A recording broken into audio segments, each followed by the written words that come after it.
welcome to the Droid and Dragon Cantina, a podcast highlighting independent science fiction and fantasy authors. Our guest this week is Logan, who is the author of ShadowBane.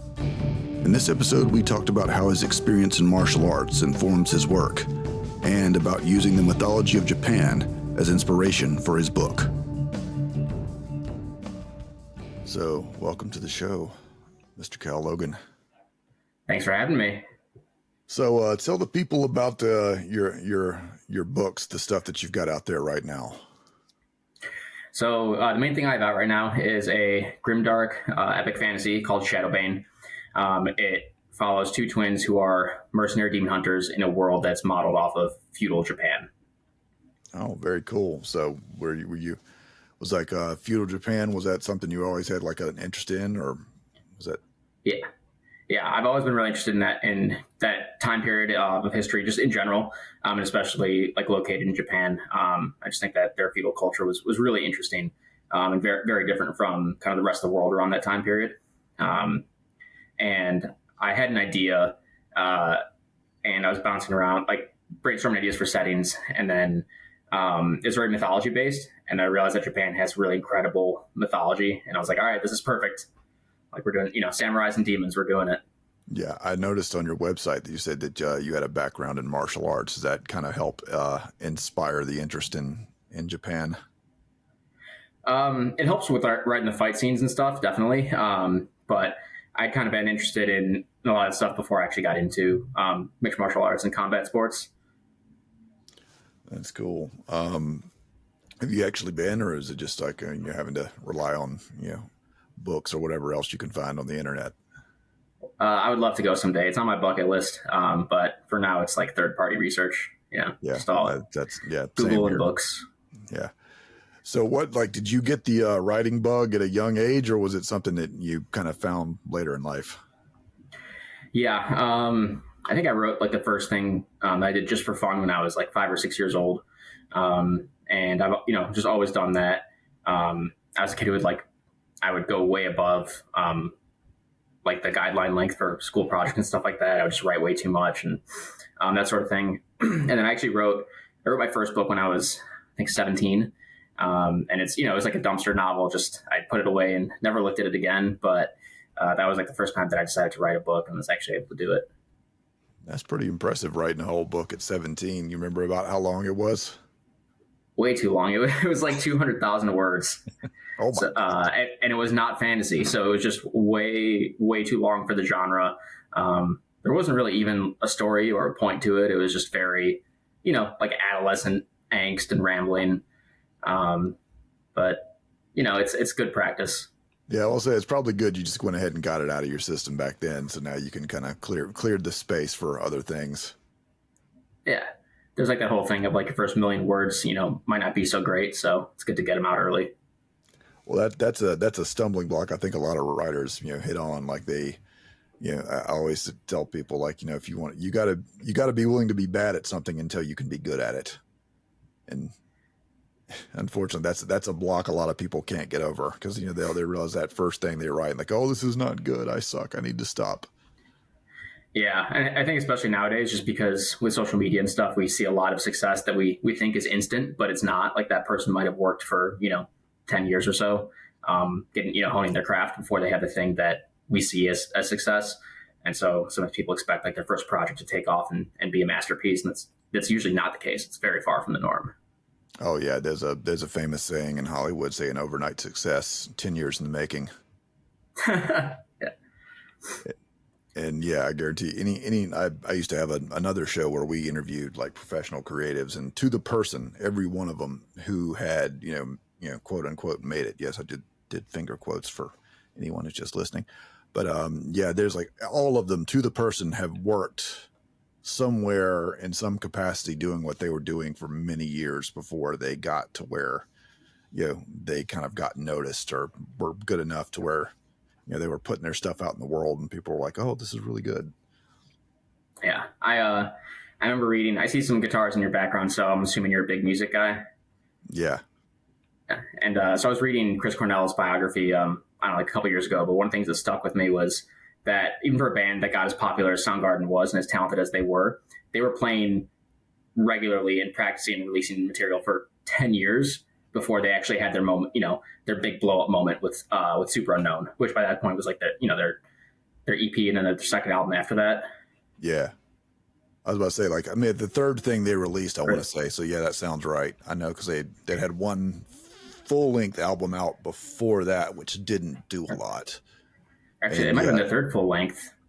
Yeah, maybe the thing. Yeah. I don't know if like it's one of those things. Like I haven't researched it because like it's just like, from the way back, part of my brain where like, at one point in time I looked into it and I'd probably forgotten it because by now I've moved on to like 100 other things. Yeah. But yeah, that's totally the thing. Like those guys were playing like back in the 80s, like, and most people don't realize that because they just think, oh, they're a 90s band. But I mean, they gigged forever. Exactly. As a lot of them do. And then like Pearl Jam even was around in another incarnation before Eddie Vedder came along. The only reason they got Eddie Vedder because their original lead singer died. Are you talking about Andrew Wood? Yeah, back when they were called, they were originally, there's a group called Mother Love Bone, and then he passed away. And then they did a whole tribute album. That's how you got Temple of the Dog. But yeah, that again, they had been around for quite some time too, and then they lost their lead singer. But the band says, well, we were pretty good, so we should probably do something else. And then, they did an audition, and some guy from Chicago shows up, and, then they get Pearl Jam. Yeah. And I think, I forget how he knew the group, because they talk about that a little bit in his biography, but it's just really cool to see how kind of like interconnected that whole scene was and how they all kind of came up together and the amount of like circumstance, but also like hard work that went into it. Yeah. It's I'm sure that, well, I know there's a documentary out there on it that I haven't watched yet. I've got it. I've recently found it on one of the streaming services, and I got it pinned in my queue. But yeah, it is interesting how like a lot of those art scenes, wherever like a scene pops up, and you find out that most of those people probably know each other and knew each other for years and had been working and gigging together, before anybody, for the eyes of the world kind of turned on them. Yeah. So like with this book, was it something that you'd kind of had in your head for a long time, or did you kind of just get like a burst of inspiration that kind of kicked it off, and then you just kind of have to flesh out the rest of it? So this one was much more inspiration driven. So at the time I started writing this, I had an agent, and he was trying to sell my first book, which did not sell, died on sub. And he told me, write something different. Don't write the sequel because if this doesn't sell, your sequel is dead anyways. Can you give me something new?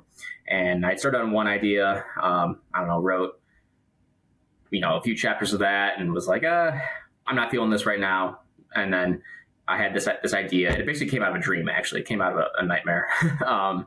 And the basis of the dream was because my dog started freaking out. And I was like, hey, like, what if, like, the whole thing about dogs or animals being able to sense demons and spirits and stuff. I was like, okay, what if that was real? And what if the original idea was like a guy and his dog hunting demons? And then that turned into twins and their 800-pound pet tiger hunting demons in feudal Japan. So that was kind of where I connected the setting that I had always been interested in to the idea.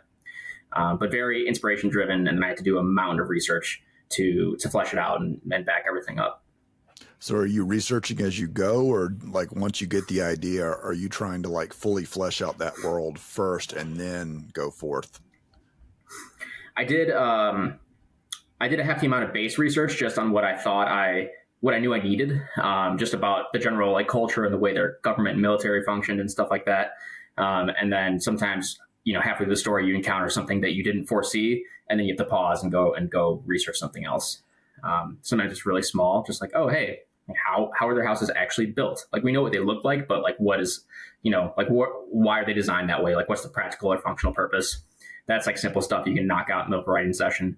Other times with like mythology, I had to do a full stop and do a bunch of reading because I realized I didn't know a lot about the underlying mythology behind some of like the religions and the deities that are part of their culture. So seeing with this being like a fantasy book, are you trying to adhere like really rigidly to kind of like what the historic stuff was, or are you kind of giving yourself a little license to kind of fudge it here and there for the sake of the story? So I created its own world because I did want to take some creative liberties. So, for example, historically there was like the emperor, and then when there was a point like the Sengoku period, which was basically 200 years of civil war. If you've watched Shogun, that takes place right near the end of that time period, and then that's what actually makes it the Edo period, because power consolidates again under the Shogun. So mine takes place in a similar setting, except there's three main kings who are all warring for power after the death of the emperor. So it's an example of something that is not historically accurate, but it's based upon the gist of what happened during that time period. Yeah, similar to how I think a lot of people pointed to, like, with Game of Thrones, a lot of that's kind of based off of like the War of the Roses. Right. And because it's no, go ahead, please. I was going to say, and because it's its own setting, he can still take the liberties he wants to for that particular story, even though it has a heavy root in history. Yeah, it's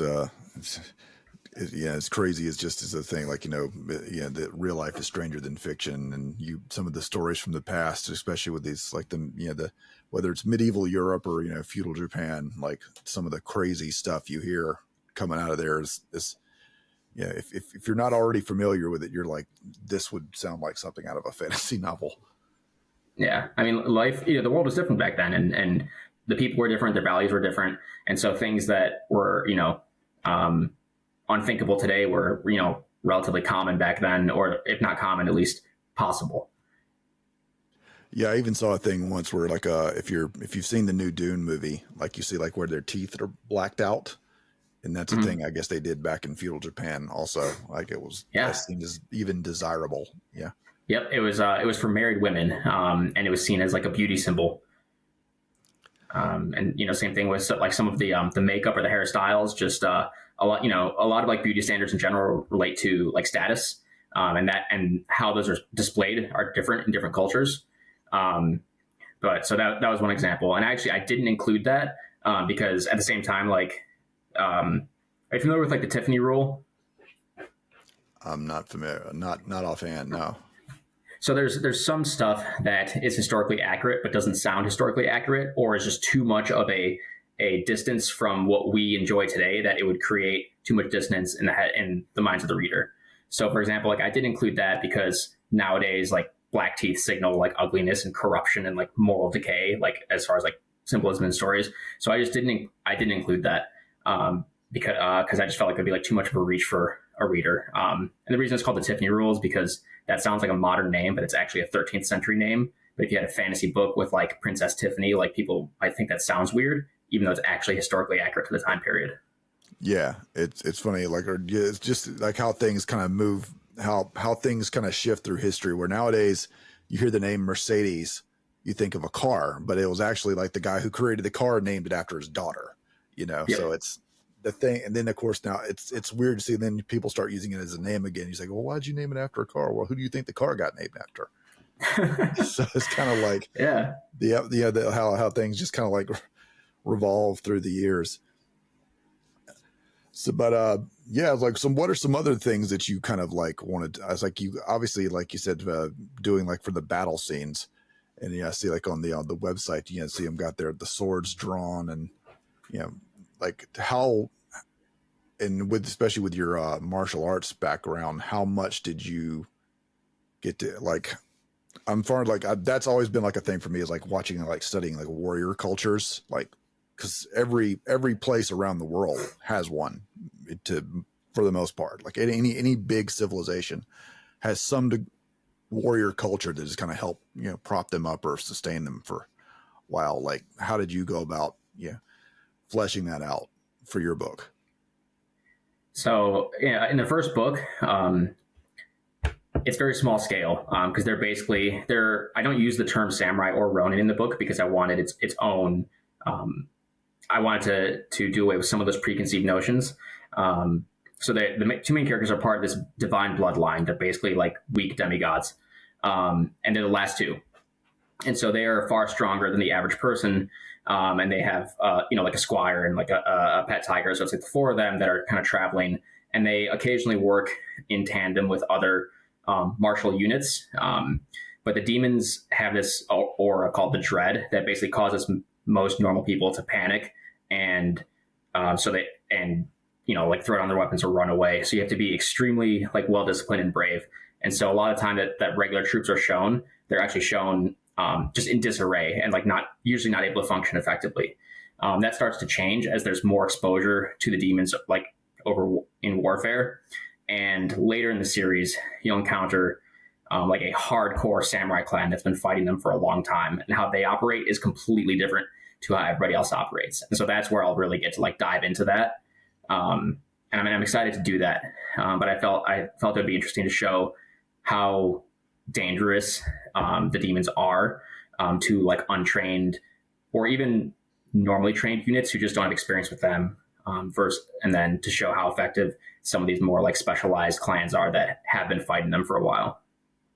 No, that's good, because like that's again the show don't tell rule. It's one thing to just be like, oh, these are the most dangerous demons ever. It's another thing to show them just like ripping through the rank and file, like they're not there.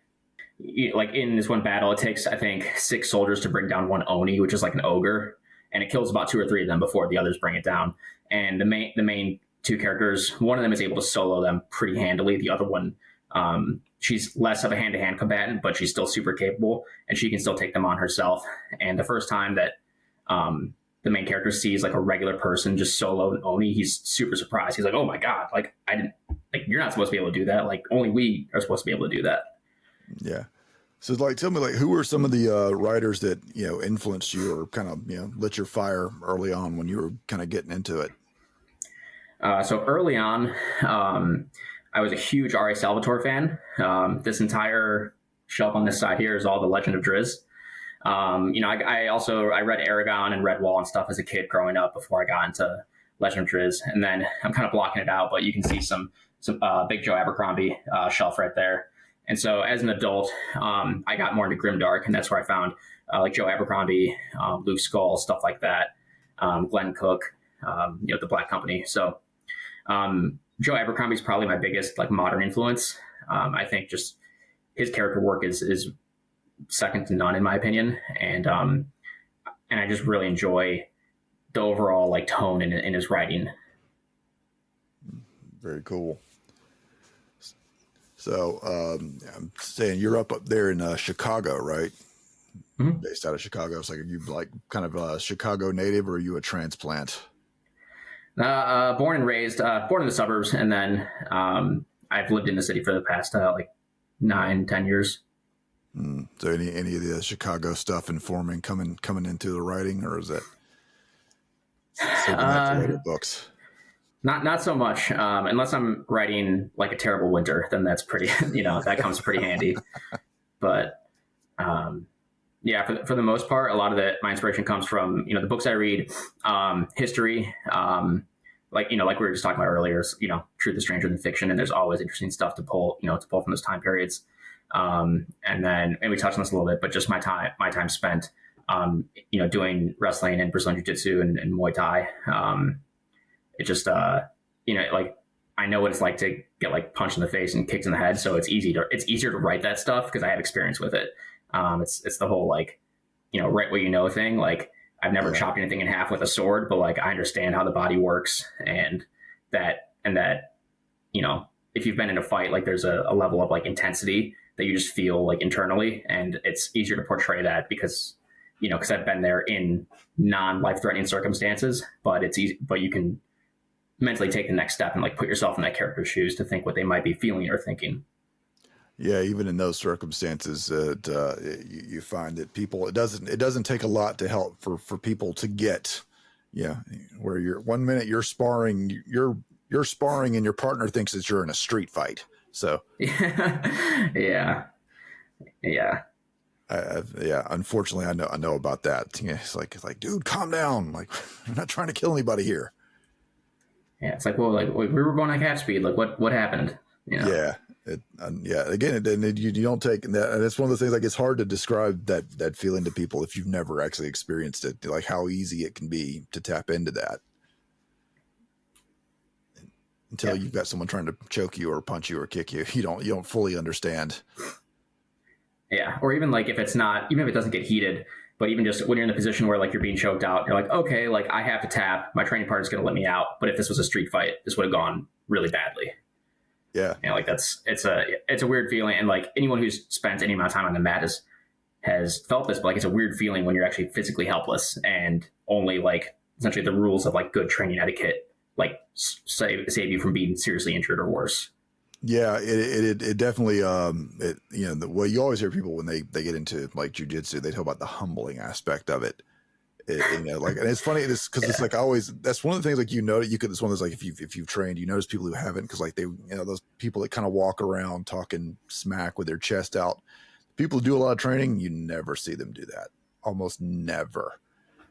Because most of them, like, one, what it's like at that, after a certain point, what it's like to have been hit, and you also, because like whatever moves that have been done on you, so yeah, and that there's other people who are bigger and badder and more experienced.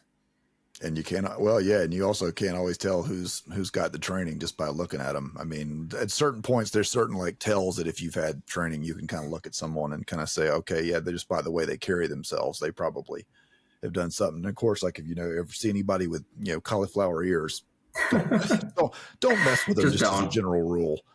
Yeah, but I mean, you never know. I've seen people that were like the most like people weren't even very big people, but like not like outwardly intimidating, but like they knew enough stuff. Like if someone you just after you kind of trained with them, you go, God help anybody that runs up on that person, because they're gonna have the worst day of their life. Yeah, so I'm a personal trainer, and I trained this client for a long time, and he was not a big dude. He was like 5'4", like 145 pounds. Nicest guy ever, like super soft spoken, very like socially conscious. Like he'll pick up litter that's not his, like one of those guys, and but he's a hell of a jiu-jitsu player, and just does tournaments and stuff. And I think he made purple belt during the course of when I was working with him. And yeah, it's like, God help the person who catches him on a bad day where he decides to not be so considerate for whatever reason, or someone who forces him to not be nice. Like the right, yeah. Someone who thinks he's a pushover just because he's polite and unassuming. Yeah, I used to know this guy. He was this guy I trained with was an Army Ranger, small guy. Like I'm not like huge, but like I'm kind of more like average size. But this guy was smaller than me, little guy, but man, could hit like a beast. And when it was time to go, this dude could go. And it's again, but like if you walk past him on the street, someone who's cocky and stupid might try to push him around, and God help him. Say, God be with you, sir, because no one else will be after they see what this guy's willing to do to you. Yeah. One of my main characters doesn't have that problem. He's like he's like a giant tank, and people are scared of him. It's like the opposite. Yeah, that's always the funny thing too, because like I also know like another guy who's huge. One of those guys like no one's running up on this guy. Like I know a guy I know he's a former Marine. He's also been a stunt man. He is 6'7" and north of 300 pounds. Yikes! It's one of those things like you just say, okay, yeah, that's whatever problem we have, we just gonna talk it out, because.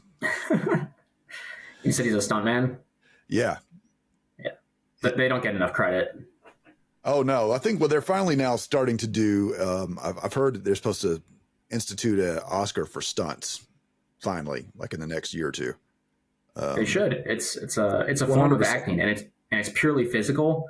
But I don't know, like, have you ever like watched a movie and there's a fight scene or something, and you're like, I don't believe this. Like, it just doesn't look like the main character, like the characters are trying to hurt each other. And then you watch, something that's like really like visceral, and where you're like flinching at the punches. And that's because of, well, good sound editing and good choreography, but also the stuntman actually being able to deliver. Well, it's also one of the things, a great line I heard, it's not just the person who's throwing the punch, it's the person who's taking the punch that really sells it. Mm-hmm. And you can tell, well, there was like a famous bit too, like if you watch the Iron Fist series on Netflix, like during the first season, I think there's some fight where they show that there's like an insane amount of cuts. It's one of the things, like, I wasn't keeping track of it at the time, but like, I'm sure if anyone who knows, kind of like has ever watched any martial arts movie or anything, you're just kind of watching it, and somewhere in your brain it's registering, this is not good, something is wrong.